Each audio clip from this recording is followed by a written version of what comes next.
बिस्मिल्लाहिर्रहमानिर्रहीम। नाजरीन, पाकिस्तान हसबे तवक्को राती मैच इंडिया को हार गया और पाकिस्तान के मैच हारन की पहले ही प्रोडिक्शनस हो रही सी। जिहड़े मुबसर सन उन्हों का ख्याल सी कि ये टीम ए कैटेगरी की नहीं हैगी तो इंडिया वर्गी चंगी टीम का मुकाबला ये नहीं कर सकती। लेकिन फिर भी अपने मुल्क की टीम है, अपने प्लेयर ने, सानू उन्होंने मुहब्बत भी है, वो साडे मुल्क की नुमाइंदगी कर रहे सन तो किते ना किते वो जाग पैंदी सी अंदरों। राती मैच वेखते हुए भी अगरचे किसी लम्हे के उत्ते भी ये नहीं लगा कि असीं जितांगे, पर फिर भी थोड़ी जी कदी उम्मीद हो जाती सी, फिर डुब जाती सी।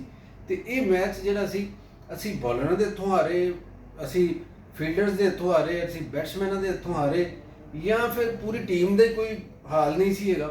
इहदे उत्ते फिर अज असीं जहमत दित्ती है अब्दुल हाशमी साहब नूं ते हाशमी साहब दसणगे सानू कि ये टीम का अगे मैच जिहड़ा इंडिया के खिलाफ असीं हारे इहदी की वजूहत सी। सर ये जो आपने जो आपने इंट्रो च किया है ना कि हसबे तवक्को असीं हार गए, ये तो मैं डिसएग्री करांगा।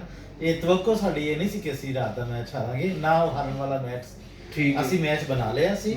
ਸਾਡੇ ਬੋਲਰਸ ਨੇ ਜਿਹੜਾ ਸੀ ਉਹਨਾਂ ਨੂੰ ਆਪਣੇ ਕਾਬੂ 'ਚ ਲੈ ਲਿਆ ਸੀ। 120 ਰਨਸ ਤੇ ਉਹਨਾਂ ਨੂੰ ਆਊਟ ਕਰ ਦੇਣਾ ਇਹ ਹਿਸਟਰੀ 'ਚ ਪਹਿਲੀ ਵਾਰੀ ਹੋਇਆ ਹੈ ਕਿ ਭਾਰਤ ਜਿਹੜੀ ਕਿ T20 ਵਰਲਡ ਕੱਪ ਦੀ ਨੰਬਰ 1 ਟੀਮ ਹੈ ਉਹਨੂੰ ਤੁਸੀਂ 120 ਤੇ ਬੁੱਕ ਕਰਤਾ। ਉਹਨਾਂ ਦੇ ਬੜੇ ਬੜੇ ਬੱਲੇਬਾਜ਼ਾਂ ਨੂੰ ਤੁਸੀਂ ਬਾਹਰ ਦੀ ਰਾਹ ਦਿਖਾਤੀ। ਇਸ ਤੋਂ ਵੱਡੀ ਕਾਮਯਾਬੀ ਕੀ ਹੋ ਸਕਦੀ ਹੈ।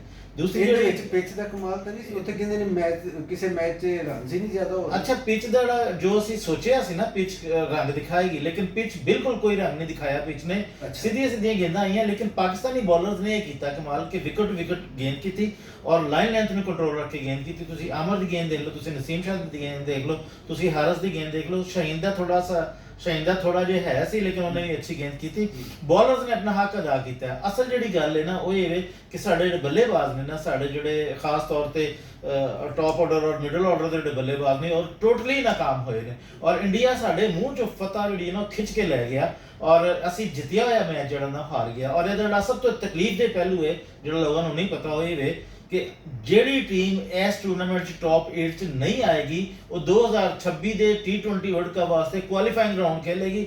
ਅਗਰ ਅਸੀਂ ਇਸ ਟੂਰਨਾਮੈਂਟ ਤੋਂ ਬਾਹਰ ਹੋ ਗਏ, ਟੌਪ 8 ਤੱਕ ਨਾ ਗਏ ਤੇ ਸਾਨੂੰ ਅਗਲੇ ਵਾਰੀ 2026 ਦਾ T20 ਖੇਲਣ ਵਾਸਤੇ ਸਾਨੂੰ ਕੁਆਲੀਫਾਈਂਗ ਰਾਊਂਡ ਖੇਲਣਾ ਪਏਗਾ। ਜਿਸ ਤਰ੍ਹਾਂ ਅਮਰੀਕਾ ਖੇਲ ਕੇ ਆਇਆ, ਓਮਾਨ ਖੇਲ ਕੇ ਆਇਆ, ਕੈਨੇਡਾ ਖੇਲ ਕੇ ਆਇਆ, ਯੂਗੰਡਾ ਖੇਲ ਕੇ ਆਇਆ। ਇਹ ਸਾਰੇ ਜਿਹੜੇ ਲੋਕ ਖੇਲ ਕੇ ਆਏ ਨੇ ਨਾ, ਉਸੇ ਤਰ੍ਹਾਂ ਪਾਕਿਸਤਾਨ ਵੀ ਉਹਨਾਂ ਟੀਮਾਂ 'ਚ ਜਾ ਕੇ ਸ਼ਾਮਲ ਹੋ ਜਾਏਗੀ। ਇਹ ਸਭ ਤੋਂ ਜ਼ਿਆਦਾ ਤਕਲੀਫ ਦੀ ਗੱਲ ਹੈ। ਹਾਸ਼ਮੀ ਸਾਹਿਬ, ਤੁਸੀਂ ਇਹ ਦੇਖੋਗੇ ਕਿ ਪਾਕਿਸਤਾਨ ਦੇ ਵਿੱਚ ਤਵੀਲ ਅਰਸੇ ਤੋਂ, ਕਈ ਸਾਲਾਂ ਤੋਂ ਇਹ ਕਈ ਕਹਾਣੀਆਂ, ਕਈ ਅਫਵਾਹਾਂ ਵੀ ਰਹੀਆਂ ਨੇ ਕ੍ਰਿਕਟ ਟੀਮ ਦੀ ਪਰਫਾਰਮੈਂਸ ਦੇ ਹਵਾਲੇ ਨਾਲ।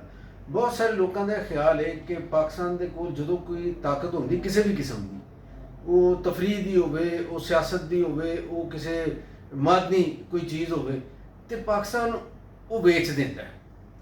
ਤੇ ਲੋਕ ਇਹ ਗੱਲਾਂ ਕਰਨ ਡਏ ਨੇ ਕਿ ਕ੍ਰਿਕਟ ਟੀਮ ਇੱਕ ਐਸਟ ਹੈਗਾ ਸੀ ਪਾਕਿਸਤਾਨ ਦਾ, ਤੇ ਕਿਤੇ ਇਸ ਤਰ੍ਹਾਂ ਤਾਂ ਨਹੀਂ ਹੈਗਾ ਕਿ ਅਸੀਂ ਕਿਸੇ ਫਾਇਦੇ ਵਾਸਤੇ, ਕੋਈ ਰਿਆਸਤੀ ਫਾਇਦੇ ਵਾਸਤੇ, ਹਕੂਮਤੀ ਫਾਇਦੇ ਵਾਸਤੇ ਜਾਂ ਕਿਸੇ ਖਾਸ ਸ਼ਖਸੀਅਤ ਦੇ ਫਾਇਦੇ ਵਾਸਤੇ ਅਸੀਂ ਟੀਮ ਨੂੰ ਵੇਚਣ ਡਏ ਆ, ਟੀਮ ਸਾਡੀ ਉਸ ਸੌਦੇਬਾਜ਼ੀ ਦੇ ਵਿੱਚ ਹਾਰਨ ਡਈ।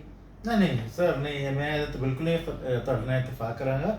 ਇਹਨੂੰ ਤੁਸੀਂ ਪੋਲੀਟੀਸਾਈਜ਼ ਨਾ ਕਰੋ। ਇਹ ਖੇਲ ਹੈ ਔਰ ਪਾਕਿਸਤਾਨ ਦਾ ਉਹ ਖੇਲ ਹੈ ਜਿਹਦੇ 'ਚ ਹਕੂਮਤ, ਓਪੋਜੀਸ਼ਨ, ਸਾਰੇ ਲੋਕ ਜਿਹੜੇ ਨਾ ਉਹ ਬਾਹਮੀ ਰਜ਼ਾਮੰਦ ਨੇ। ਰਾਤ ਰੋਣ ਵਾਲਿਆਂ 'ਚ ਓਪੋਜੀਸ਼ਨ ਵੀ ਸ਼ਾਮਲ ਸੀ, ਹਕੂਮਤ ਵੀ ਸ਼ਾਮਲ ਸੀ, ਲੋਕ ਵੀ ਸ਼ਾਮਲ ਸੀ, ਸਾਰੇ ਸ਼ਾਮਲ ਸੀ। ਐਸੀ ਕੋਈ ਗੱਲ ਨਹੀਂ ਹੈਗੀ। ਹਾਂ, ਮੈਂ ਤੁਹਾਨੂੰ ਇਹ ਗੱਲ ਦੱਸ ਦਿੰਦਾ ਕਿ ਪਾਕਿਸਤਾਨ ਦੀ ਜਿਹੜੀ ਇਹ ਸ਼ਿਕਸਤ ਹੋਈ ਹੈ ਨਾ, ਇਹ ਇੰਡੀਵਿਜੂਅਲ ਸਤ੍ਹਾ ਤੇ ਹੁੰਦੀ ਹੈ। ਜਿਹੜੀ ਕੋਤਾਹੀ ਹੁੰਦੀ ਹੈ ਉਹ ਇਹ ਕਿ ਮੈਂ ਸਮਝਦਾ ਕਿ ਇਸ ਸ਼ਿਕਸਤ ਦੀ ਸਭ ਤੋਂ ਵੱਡੀ ਜ਼ਿੰਮੇਦਾਰ ਜਿਹੜੀ ਹੈ ਨਾ ਉਹ ਸਾਡੀ ਸਿਲੈਕਸ਼ਨ ਕਮੇਟੀ ਹੈ। ਔਰ ਸਿਲੈਕਸ਼ਨ ਕਮੇਟੀ ਜਿਹੜੇ ਲੋਕ ਬਿਠਾਏ ਨੇ ਉਹਨਾਂ ਨੂੰ ਦੀਵਾਰ ਤੋਂ ਦੂਸਰੀ ਤਰਫ ਦੇਖਣ ਦੀ ਤੌਫੀਕ ਹੀ ਨਹੀਂ ਹੈ, ਜਿਹਦੀ ਵਜ੍ਹਾ ਤੋਂ ਉਹਨੇ ਉਸ ਦਰਜੇ ਦੇ ਖਿਡਾਰੀ ਲੈ ਕੇ ਗਏ ਨੇ ਔਰ ਸਾਰੇ ਬਾਬੇ ਇਕੱਠੇ ਕੀਤੇ ਨੇ ਔਰ ਬਾਬਿਆਂ ਨੇ ਫਿਰ ਇਹੀ ਕੁਝ ਹੋਣਾ ਸੀ। ਹਾਸ਼ਮੀ ਸਾਹਿਬ, ਤੁਸੀਂ ਕਿਹਾ ਕਿ ਇਹਨੂੰ ਸਿਆਸਤ ਦਾ ਨਹੀਂ ਰੰਗ ਦੇਣਾ ਚਾਹੀਦਾ। ਬਿਲਕੁਲ ਨਹੀਂ ਜੀ, ਹੈ ਪਰ ਗੱਲ ਇਹ ਕਿ ਜਦੋਂ ਤੁਸੀਂ ਉੱਥੇ ਬੰਦੇ ਸਿਆਸਤ ਦੀ ਬੁਨਿਆਦ ਤੇ ਲਾਓਗੇ, ਮਸੇ ਐਸੇ ਬੰਦੇ ਜਿਨ੍ਹਾਂ ਦੀ ਅਹਿਲੀਅਤ ਕੋਈ ਨਹੀਂ ਹੈਗੀ, ਉਹ ਸਿਲੈਕਸ਼ਨ ਕਮੇਟੀ ਦੇ ਵਿੱਚ ਵੀ ਹੋਣ, ਉਹ ਚੇਅਰਮੈਨ ਬੋਰਡ ਹੋਵੇ ਜਾਂ ਇਸ ਤਰ੍ਹਾਂ ਹੋਰ ਲੋਕ ਜਿਹੜੇ ਨੇ, ਤੇ ਫਿਰ ਉਹਦੇ ਵਿੱਚ ਸਿਆਸਤ ਕਿਵੇਂ ਨਹੀਂ ਆਏਗੀ? ਅਗਰ ਤੁਸੀਂ ਸੱਚ ਸੁਣਨਾ ਚਾਹੁੰਦੇ ਜਿੰਨਾ ਤਾਂ ਫਿਰ ਇਹ ਸੁਣੋ ਕਿ ਇਸ ਟੀਮ ਦਾ ਜਿਹੜਾ ਬੇੜਾ ਗਰਕ ਉਦੋਂ ਹੋਇਆ ਸੀ ਜਦੋਂ 2018 ਦੇ ਵਜ਼ੀਰ ਆਜ਼ਮ ਨੇ ਡਿਪਾਰਟਮੈਂਟਲ ਕ੍ਰਿਕਟ ਖਤਮ ਕਰ ਦਿੱਤੀ ਸੀ ਔਰ ਰੀਜਨਲ ਕ੍ਰਿਕਟ ਬਣਾ ਕੇ 6 ਟੀਮਾਂ ਬਣਾ ਦਿੱਤੀਆਂ ਸੀ। ਅੱਜ ਸਾਡੇ ਕੋਲ ਨਰਸਰੀ ਨਹੀਂ ਹੈ, ਕੋਈ ਪਿੱਛੇ ਚੀਜ਼ ਹੈ ਹੀ ਨਹੀਂ ਜਿਹਨੂੰ ਅਸੀਂ ਅੱਗੇ ਲਿਆ ਸਕੀਏ। ਦੂਸਰੀ ਗੱਲ, ਜਿਹੜੀ ਪੋਲੀਟੀਕਲ ਅਪਾਇੰਟਮੈਂਟਸ ਦੀ ਜਿਹੜੀ ਗੱਲ ਕਰਦੇ ਜੇ ਜਿਹੜੀ ਹੁਕੂਮਤ ਆਉਂਦੀ ਉਹ ਆਪਣੀ ਮਰਜ਼ੀ ਦਾ ਚੇਅਰਮੈਨ ਲਾਉਂਦੀ ਔਰ ਉਹ ਜਿਹੜਾ ਚੇਅਰਮੈਨ ਹੈ ਉਹ ਬਿਹਤਰੀ ਦੀ ਕੋਸ਼ਿਸ਼ ਕਰਦਾ ਹੈ। ਪਿਛਲੀ ਹਕੂਮਤ ਦਾ ਜਿਹੜਾ ਚੇਅਰਮੈਨ ਸੀ ਉਹਨੇ 1 ਅਰਬ ਰੁਪਈਆ ਜਿਹੜਾ ਸੀ ਉਹ ਜੂਨੀਅਰ ਪੀਐਸਐਲ ਤੇ ਖਰਚ ਕਰ ਦਿੱਤਾ, ਜਿਹੜਾ ਬਿਲਕੁਲ ਜ਼ਾਇਆ ਗਿਆ ਸੀ। ਅੱਜ ਉਹ ਬੜਕਾ ਮਾਰਨ ਦੇ ਮੁxtਲਿਫ ਟੈਲੀਵਿਜ਼ਨ ਸਟੇਸ਼ਨਾਂ ਤੇ ਬੈਠ ਕੇ ਗੱਲਾਂ ਕਰਦਾ ਹੈ, ਉਹ ਆਪਣੇ ਦੌਰ ਦੀ ਗੱਲ ਦੱਸੇ ਨਾ। ਇਸ ਵਾਸਤੇ ਮੈਂ ਇਹ ਸਮਝਦਾ ਕਿ ਇਹ ਗਵਰਨਮੈਂਟ ਦਾ ਹੁੰਦਾ ਹੈ, ਜਿਹਨੂੰ ਤੁਸੀਂ ਕਹਿੰਦੇ ਨਾ ਸਵਾਬਦੀਨ ਇਸਤਕਾਬ ਹੁੰਦਾ ਹੈ ਕਿ ਆਪਣੀ ਮਰਜ਼ੀ ਦਾ ਚੇਅਰਮੈਨ ਲਗਾਏ। ਹਾਂ ਅਲਬੱਤਾ ਚੇਅਰਮੈਨ ਦੀ ਜਿਹੜੀ ਕੁਤਾਹੀ ਪਾਕਿਸਤਾਨ ਦੀ ਸ਼ਿਕਸਤ ਦੀ ਵਜ੍ਹਾ ਬਣਦੀ ਹੈ, ਉਹ ਜ਼ਿੰਮੇਵਾਰੀ ਉੱਤੇ ਪਾਈ ਜਾ ਸਕਦੀ ਹੈ। ਲੇਕਿਨ ਮੌਜੂਦਾ ਚੇਅਰਮੈਨ ਮੋਹਸਨ ਨਕਵੀ ਨੇ ਰਾਤ ਇਹ ਅਨਾਉਂਸ ਕੀਤਾ ਹੈ ਕਿ ਛੋਟੇ ਆਪਰੇਸ਼ਨ ਦੀ ਨਹੀਂ ਵੱਡੇ ਆਪਰੇਸ਼ਨ ਦੀ ਜ਼ਰੂਰਤ ਹੈ। ਤੁਸੀਂ ਦੇਖਣਾ ਹੈ ਇਸ ਟੀਮ 'ਚ 80% ਲੋਕ ਬਦਲਣਗੇ। ਮੇਰਾ ਤਾਂ ਇਹ ਖਿਆਲ ਹੈ ਕਿ ਟੀਮ ਦੇ ਕੋਈ ਜਿਹੜੇ ਚੰਗੇ ਪਲੇਅਰ ਨੇ, ਮਲਬਾ ਸਿਰਫ ਉਹਨਾਂ ਤੇ ਡਿੱਗੇਗਾ। ਇਹ ਜਿਹੜੇ ਪਰਚੀਆਂ ਵਾਲੇ ਨੇ ਨਾ, ਇਹਨਾਂ ਨੇ ਫੇਰ ਵੱਜ ਜਾਣਾ ਜੀ। ਇਹਨਾਂ ਨੂੰ 2-4 ਮੈਚ ਜਾਂ ਇੱਕ ਅੱਧੀ ਸੀਰੀਜ਼ ਆਰਾਮ ਕਰਾਈ ਜਾਏਗੀ ਤੇ ਫਿਰ ਇਹ ਵਾਪਸ ਆ ਜਾਏਗੀ। ਮੇਰਾ ਖਿਆਲ ਹੈ ਕਿ ਇਸ ਵਾਰੀ ਜਿਹੜੀ ਚੇਂਜ ਆਏਗੀ ਨਾ ਉਹ ਬੜੀ ਮੁਸ਼ਤਕਿਲ ਹੋਏਗੀ। ਇਹਦੇ ਚ ਕਪਤਾਨ ਦੀ ਕਪਤਾਨੀ ਵੀ ਜਾਏਗੀ ਕਿਉਂਕਿ ਉਹਨੇ ਇਸ ਸਾਰੇ ਟੂਰਨਾਮੈਂਟ 'ਚ ਯਾਰੀਆਂ ਦੋਸਤੀਆਂ ਨਿਭਾਈਆਂ। ਮੈਨੂੰ ਦੱਸੋ ਕੱਲ ਸ਼ਾਦਾਬ ਦਾ ਬੰਦਾ ਸੀ ਖੇਲਣਾ? ਨਹੀਂ ਸੀ ਬਣਦਾ। ਕੱਲ ਅਮਾਦ ਵਸੀਮ ਨੂੰ ਜਿਸ ਨੰਬਰ ਤੇ ਭੇਜਿਆ ਸੀ ਉੱਥੇ ਤੁਸੀਂ ਨਸੀਮ ਸ਼ਾਹ ਨੂੰ ਭੇਜ ਦਿੰਦੇ, ਸ਼ਾਹੀਨ ਸ਼ਾਹ ਨੂੰ ਭੇਜ ਦਿੰਦੇ, ਚੌਕੇ ਛੱਕੇ ਲਗਾਉਣ ਦੀ ਗੱਲ ਸੀ, ਤੁਸੀਂ ਅਮਾਦ ਨੂੰ ਭੇਜ ਦਿੱਤਾ। ਕਿਹਨੇ ਭੇਜਿਆ? ਅਮਾਦ ਵਸੀਮ ਜ਼ਖਮੀ ਸੀ, ਉਹਨੂੰ ਕਿਹਨੇ ਖਿਲਾੜਿਆ? ਸ਼ਾਦਾਬ ਵੀ ਅਨਫਿਟ ਸੀ, ਉਹਨੂੰ ਕਿਹਨੇ ਖਿਲਾਇਆ? ਮਜ਼ੇ ਦੀ ਗੱਲ ਹੈ ਪਰਫਾਰਮੈਂਸ ਕਿਉਂ ਨਹੀਂ ਹੋ ਰਹੀ? ਇਫਤਿਖਾਰ ਦੇ 64 ਮੈਚ ਨੇ, ਇੱਕ ਮੈਚ ਵੀ ਮੈਨ ਆਫ ਦਾ ਮੈਚ ਨਹੀਂ ਹੋਇਆ। ਉਹਦੀ ਪਰਫਾਰਮੈਂਸ ਪਤਾ ਨਹੀਂ ਕੀ ਵਜ੍ਹਾ ਉਹਦੀ ਪਰਫਾਰਮੈਂਸ ਦੀ, ਕੀ ਸਮਝ ਨਹੀਂ ਆਉਂਦੀ ਕਿ ਉਹਨੂੰ ਟੀਮ 'ਚ ਕਿਉਂ ਰੱਖਿਆ, ਕਿਸ ਤਰ੍ਹਾਂ ਰੱਖਿਆ। ਸ਼ਾਦਾਬ, ਇਫਤਿਖਾਰ, ਆਜ਼ਮ ਖਾਨ ਔਰ ਅਮਾਦ ਵਸੀਮ ਇਹ ਜਿਹੜੇ ਖਿਲਾੜੀ ਨੇ ਨਾ, ਇਹ ਬਿਲਕੁਲ ਇਹਨਾਂ ਨੂੰ ਟੀਮ ਦਾ ਹਿੱਸਾ ਨਹੀਂ ਹੋਣਾ ਚਾਹੀਦਾ। ਅਮਾਦ ਦਾ ਮੈਂ ਇਸ ਵਾਸਤੇ ਕਿਹਾ ਕਿ ਅਮਾਦ ਜਿਹੜਾ ਨਾ ਉਹ ਜ਼ਖਮੀ ਹੈ, ਉਹ ਪੀਐਸਐਲ 'ਚ ਜ਼ਖਮੀ ਸੀ।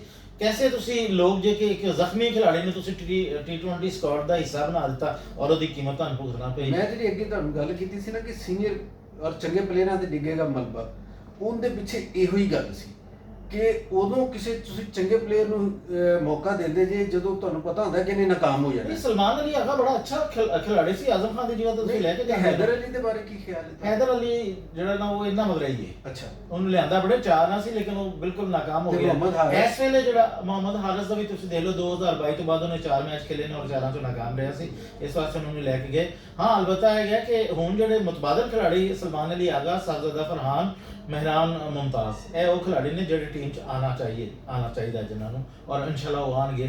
ਮੈਂ ਇਹ ਸਮਝਦਾ ਕਿ ਬਾਬਰ ਆਜ਼ਮ ਦੀ ਕਪਤਾਨੀ ਜਿਹੜੀ ਹੈ ਨਾ ਉਹ ਬੜੀ ਹੀ ਨੁਕਸਾਨਦੇਹ ਹੈ ਔਰ ਉਹ ਕਿੰਗ ਬਣਿਆ ਫਿਰਦਾ ਹੈ ਲੇਕਿਨ ਉਹਨੇ ਤਬਾਹ ਕਰਤੀ ਕ੍ਰਿਕਟ। ਲੋ ਜੀ, ਇਹ ਜਿਹੜਾ ਪਾਕਿਸਤਾਨ ਦਾ ਤੇ ਇੰਡੀਆ ਦਾ ਮੈਚ ਸੀ ਉਹਦੇ ਉੱਤੇ ਅਸੀਂ ਕੋਈ ਤਬਸਰਾ ਕਰਨ ਦੀ ਕੋਸ਼ਿਸ਼ ਕੀਤੀ।